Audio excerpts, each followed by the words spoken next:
Hello friends, कैसे हैं आप सब? अच्छे ही होंगे। आइए क्वेश्चन नंबर 9 सॉल्व करते हैं। फ्रेंड्स, रफली एक बार इसकी रीडिंग लेते हैं। आपके स्क्रीन पे है। प्रकाश enterprises limited issued rupees 10 lakhs 10% debentures on April 1st 2010. These were to be redeemed on 31st March 2013. For this purpose, the company established a sinking fund. Investments were expected to earn 5% interest per annum.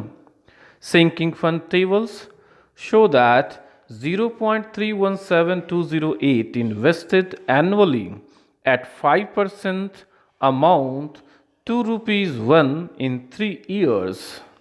On 31st March 2013, the bank balance was rupees 4,20,000.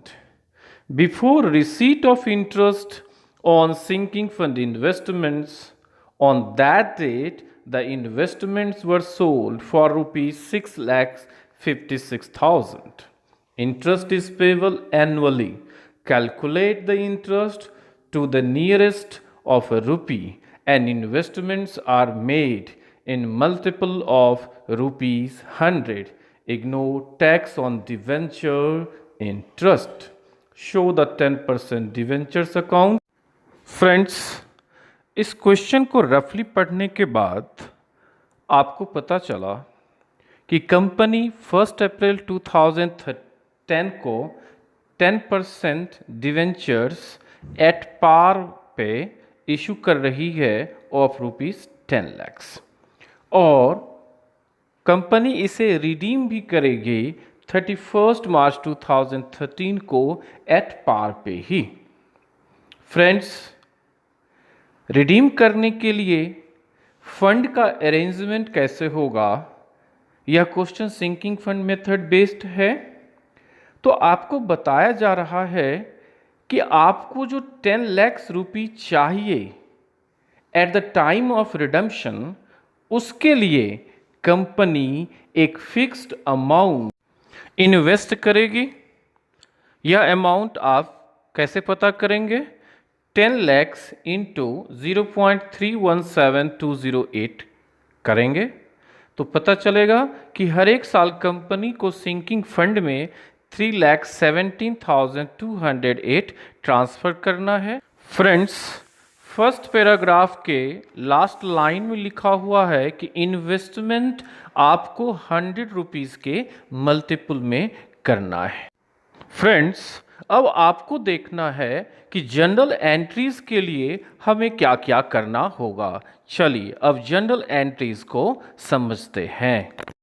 Friends, company debenture को redeem करेगी after 3 years. It means we have 3 financial years. In all these 3 financial years, we have to pass the journal entries. Let's start. In financial year 2010 and 11, friends, हम general entries को भी focus करेंगे कि हमें कौन कौन सी general entries pass करनी है। फ्रेंड्स, ऑन 1 अप्रैल 2010 पहली एंट्री आप पास करेंगे डिवेंचर इशू करने की। फिर 31 मार्च 2011 को आपको डिवेंचर पे जो इंटरेस्ट ड्यू होगी उसकी एंट्री पास करनी है। फ्रेंड्स, तो यहां आपको 2 एंट्री पास करनी होगी, एक तो इंटरेस्ट ऑन डिवेंचर पे करने की, और दूसरा आपको पता है कि इंटरेस्ट ऑन डिवेंचर कंपनी के लिए फिनेंशियल कॉस्ट है, इसलिए इसे राइट ऑफ करना होगा हमें प्रॉफिट लॉस अकाउंट से। तो हमें ट्रांसफर कर देना है statement of profit and loss में। Third friends, appropriation of profit, that is sinking fund account में आपको एक फिक्स्ड अमाउंट ट्रांसफर करना है। फ्रेंड्स, यह अमाउंट बनता है आपका रुपीज 3,17,208। एंड फोर्थ फ्रेंड, आपको इस अमाउंट को इन्वेस्ट करना है सिक्योरिटीज में। इसके लिए अकाउंट कौन सा बनेगा? Sinking fund investment account. But इस क्वेश्चन में कहा गया कि 100 रुपीज के मल्टीपल्स में आपको इन्वेस्ट करना है। इसलिए फ्रेंड्स, यह जो सिंकिंग फंड में अमाउंट आप ट्रांसफर कर रहे हैं, इसको 100 के मल्टीपल्स में लें, 3,17,200 बनता है। Friends, now in financial year 2011 and 12 कौन कौन सी एंट्री आपको पास करनी पड़ेगी? First, interest on debenture as usual. Second, sinking fund account में ट्रांसफर करना होगा। तो यहाँ आपको एक बात ख्याल रखनी है कि जो फिक्स्ड अमाउंट हमें ट्रांसफर करना है वह तो हमें करना ही करना है, दैट इज 3,17,208 आपको ट्रांसफर करना है। और सिंकिंग फंड इन्वेस्टमेंट जो आपने किया, उस सिंकिंग फंड इन्वेस्टमेंट पर जो इंटरेस्ट जनरेट हुआ वह भी आपको सिंकिंग फंड अकाउंट में क्रेडिट करना है। मैंने फिगर्स लिख डाले हैं। एंड थर्ड फ्रेंड, आपको सिंकिंग फंड इन्वेस्टमेंट्स अकाउंट में ट्रांसफर करना है, दैट इज इन्वेस्टमेंट्स करनी है। तो सेकेंड ईयर में इन्वेस्टमेंट आपको कितना करना होगा? फर्स्ट, आपका फिक्स्ड अमाउंट कितना है? 3,17,208 प्लस फर्स्ट ईयर जो आपने इन्वेस्टमेंट किया था उस पर जो सेकेंड ईयर में इंटरेस्ट जनरेट हुआ 15,860। फ्रेंड्स, यह आपका टोटल होता है 3,33,068 रुपीज़। बट आपको क्वेश्चन में कहा गया है कि इन्वेस्टमेंट आपको 100 के मल्टीपल्स में करना है, तो आप इन्वेस्टमेंट करेंगे सेकेंड ईयर में 3,33,100। फ्रेंड्स, अब हम लोग मूव करते हैं फिनेंशियल ईयर 2012 और 13 में, जो हमारा ईयर ऑफ रिडेम्पशन है। देखते हैं कि यहाँ हमें कौन कौन सी एंट्रीज पास करनी पड़ेगी। Friends, in the year of redemption पहली एंट्री आपको डिवेंचर इंटरेस्ट के पेमेंट की पास करनी है। दूसरी entry statement of profit loss account में इंटरेस्ट को ट्रांसफर करना है। Second entry sinking fund account की होगी, जिसमें आपको सरप्लस से ट्रांसफर करना है ₹3,17,209। मैंने इसके ऊपर स्टार लगा रखा है। फ्रेंड्स, जब आप फाइनल इस क्वेश्चन को कर लेंगे तो आप देखेंगे कि टोटल 10 लाख रुपीज़ में 1 रुपी कम हो जाता है, इसलिए 1 रुपी का हमने सिंकिंग फंड अकाउंट में एडिशनल ट्रांसफ़र कर दिया। फ्रेंड्स, फिर और क्या ट्रांसफ़र करना है? आपको इन्वेस्टमेंट पर जो इंटरेस्ट जनरेट हो रहा है उस अमाउंट को भी सिंकिंग फंड अकाउंट में ट्रांसफ़र करना है। यह टोटल अमाउंट कितना होगा? तो फर्स्ट आपने 3,17,200 इन्वेस्ट किया था एंड इन सेकेंड ईयर आपने 3,33,100 इन्वेस्ट किया था। टोटल इन्वेस्टमेंट आपका बनता है 6,50,300। इसका 5% आप निकालेंगे, अमाउंट होगा आपका 32,515। फ्रेंड्स, जैसा कि आपको पता है, इन द ईयर ऑफ रिडेम्पशन आपको अपने इन्वेस्टमेंट को सेल करना पड़ता है। फ्रेंड्स, इस डायग्राम को आप देखें तो आप देख रहे हैं कि अब तक आपने टोटल इन्वेस्टमेंट किया 6,50,300 और क्वेश्चन में दिया हुआ है कि कंपनी इस इन्वेस्टमेंट को सेल कर रही है 6,56,000 में। डिफरेंस आपको साफ साफ दिख रहा है कि कंपनी को प्रॉफिट हो रहा है। फ्रेंड्स, इस ईयर में ही अब आपको डिवेंचर होल्डर्स को पेमेंट करनी है। देखते हैं आगे। फ्रेंड्स, डिवेंचर होल्डर्स को कितनी अमाउंट पे करनी है उसकी ड्यू एंट्री पास कर लें और दूसरी एंट्री आपको पेमेंट की पास करनी होगी। फ्रेंड्स, अब सिंकिंग फंड इन्वेस्टमेंट्स पे जो प्रॉफिट आपको जेनरेट हुआ, अमाउंट कितना दिख रहा है, ₹5700। इसे आपको क्या करना है, सिंकिंग फंड अकाउंट में ट्रांसफर करना है और फिर सिंकिंग फंड अकाउंट से ट्रांसफर करना है कैपिटल रिजर्व अकाउंट में।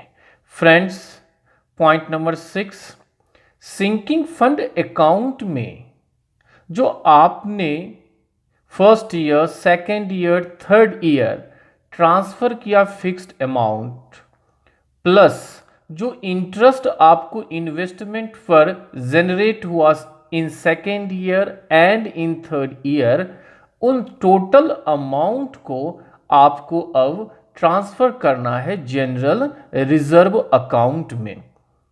इस तरह सिंकिंग फंड अकाउंट में जो बैलेंस बचा उसे हमने ट्रांसफर कर दिया जनरल रिजर्व अकाउंट में। होप क्वेश्चन के कंसेप्ट को आपने समझ लिया है। अब हम जनरल एंट्रीज पास करेंगे। Friends, in financial year 2010-11 on 1 अप्रैल 2010 हमें एंट्री पास करनी है डिवेंचर इशू करने की। एंट्री क्या बनेगी, bank account debit to 10% debentures account by 10 lakh rupees. Friends, अब आपको 31 मार्च 2011 को एंट्रीज पास करनी है। फर्स्ट एंट्रीज आपको इस क्वेश्चन में कहा गया कि डिवेंचर पर इंटरेस्ट हमें पे करनी है, इसलिए डिवेंचर इंटरेस्ट पे करने की एंट्री हम पास करते हैं। एंट्री क्या बनेगी, debenture interest account debit by 1 lakh to bank account 1 lakh. Friends, 1 lakh कैसे हुआ, ₹10 लाख इंटू 10%।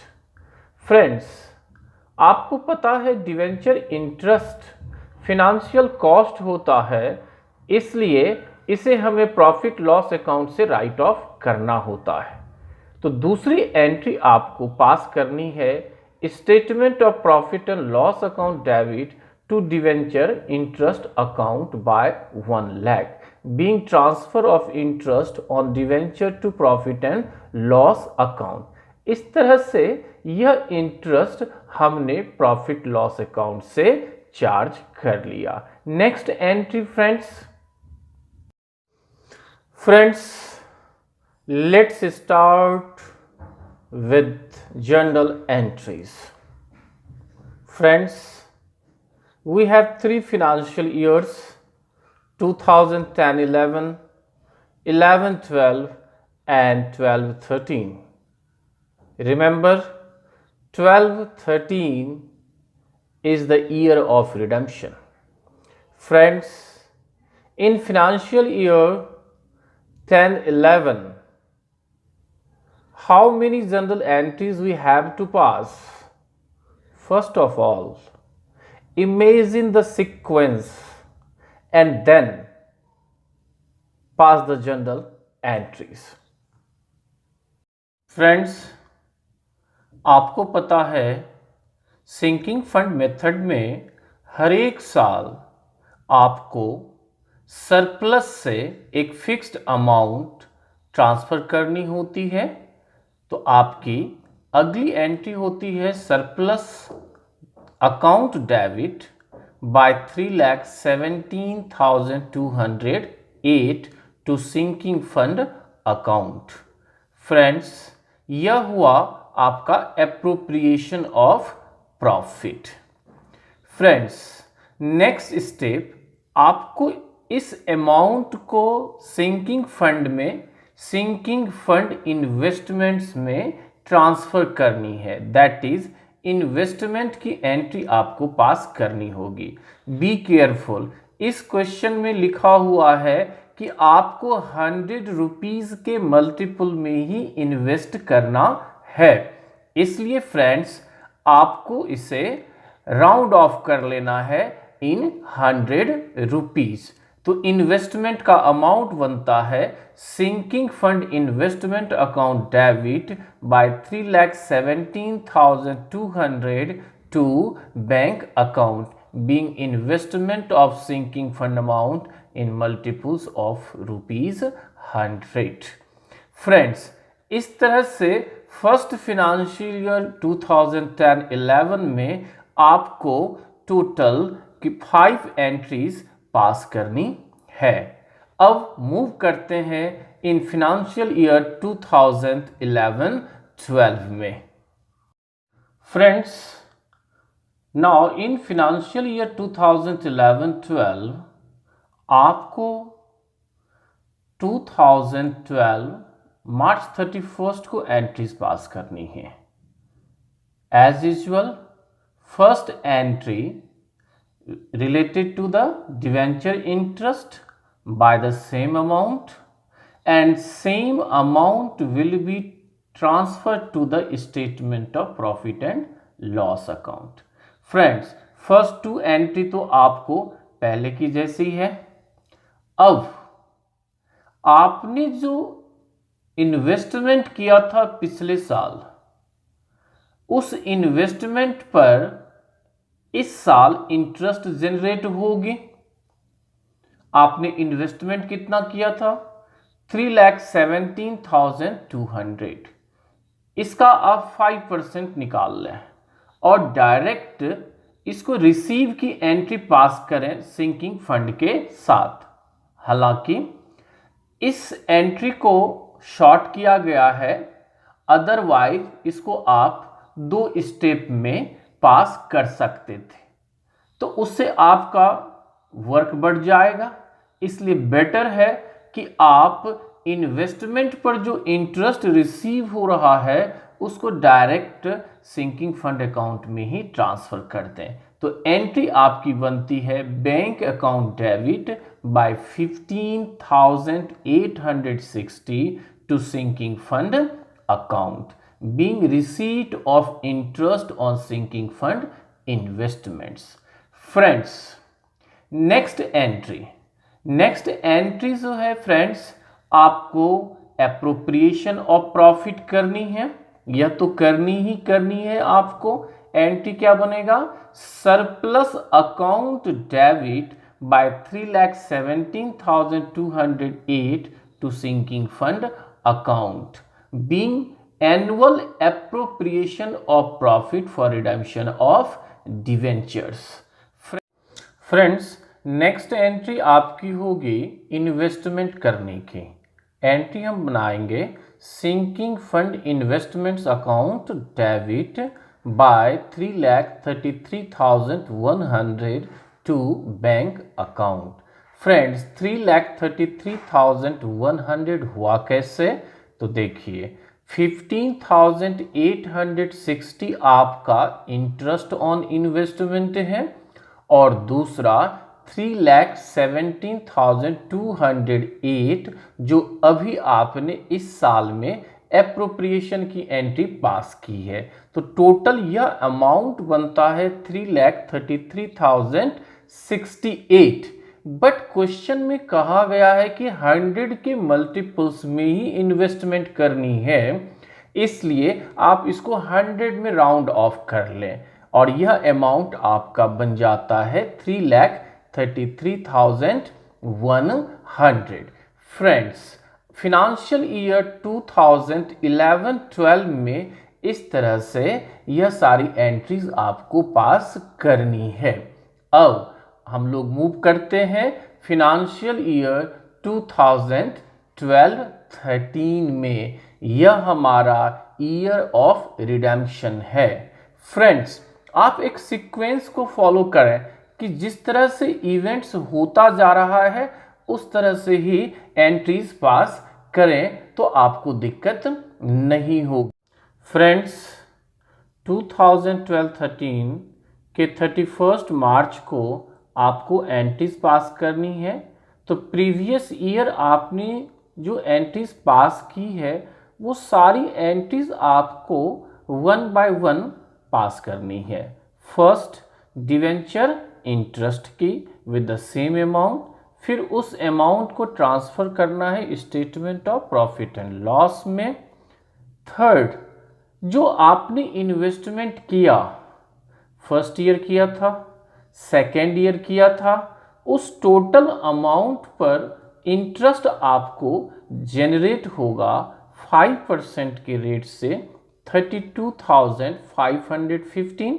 तो आपको डायरेक्ट सिंकिंग फंड में ही ट्रांसफर करनी है। एंट्री बनती है bank account debit to sinking fund account 32,515 being interest received on investment. आपकी नेक्स्ट एंट्री होती है surplus account debit to sinking fund account 3,17,209। आपका यह ईयर ऑफ रिडेम्पशन है, इसलिए इन्वेस्टमेंट नहीं करनी है, उल्टे आपको इन्वेस्टमेंट को सेल करनी है। एंट्री क्या बनेगी? Bank account debit to sinking fund investments account. आपके क्वेश्चन में दे रखा है कि इन्वेस्टमेंट कंपनी 6,56,000 में सेल कर रही है। नरेशन हो गया बीइंग इन्वेस्टमेंट सोल्ड। फ्रेंड्स, आप देख रहे हैं कि जो इन्वेस्टमेंट आप सेल कर रहे हैं और जितना आपने अब तक इन्वेस्टमेंट किया था, उन दोनों में एक डिफरेंस आ रहा है 5,700 का। यह आपकी प्रॉफिट है। और जैसा कि मैंने बताया, अगर इन्वेस्टमेंट के सेल करने पे प्रॉफिट होती है तो उस अमाउंट को सिंकिंग फंड अकाउंट में ट्रांसफर करना होता है। एंट्री बनती है आपकी sinking fund investment account debit by 5,700 to sinking fund account. Debenture holders को पे करने की एंट्री हम पास करेंगे। First, 10% debentures account debit by 10 lakhs to debenture holders account 10 lakh being amount payable on redemption। Friends, payment भी कर दें। Debenture holders account debit to bank account by 10 lakhs being payment to debenture holders account. Friends, debenture को तो company ने redeem कर लिया। अब आपको विचार करना है कि सिंकिंग फंड अकाउंट का क्या हिसाब होना चाहिए। तो फ्रेंड्स, सिंकिंग फंड में जो अब तक आपने एप्रोप्रिएशन किया प्लस जो इन्वेस्टमेंट पर इंटरेस्ट जनरेट हुआ था, उन टोटल अमाउंट्स को आपको जनरल रिजर्व में ट्रांसफर करना है और इन्वेस्टमेंट के सेल करने पर जो प्रॉफिट आपको जनरेट हुआ उसको कैपिटल रिजर्व में ट्रांसफर करना है।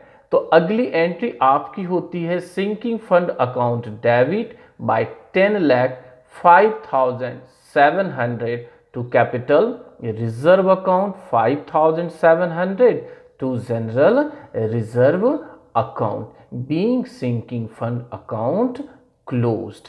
फ्रेंड्स, सारी एंट्रीज हमने पास कर ली। अब आपको लगता होगा कि इतनी लेंथी क्वेश्चंस को सॉल्व एग्जाम में कैसे किया जाए। फ्रेंड्स, तो नेक्स्ट पार्ट में मैं आपको बताऊंगा इन जनरल एंट्रीज को समराइज वे में हम कैसे प्रेजेंट कर सकते हैं और अपने टाइम को कैसे सेव करेंगे। नेक्स्ट पार्ट में आपको इसकी समरी प्लस इसके अकाउंट्स आपको दिखेगा।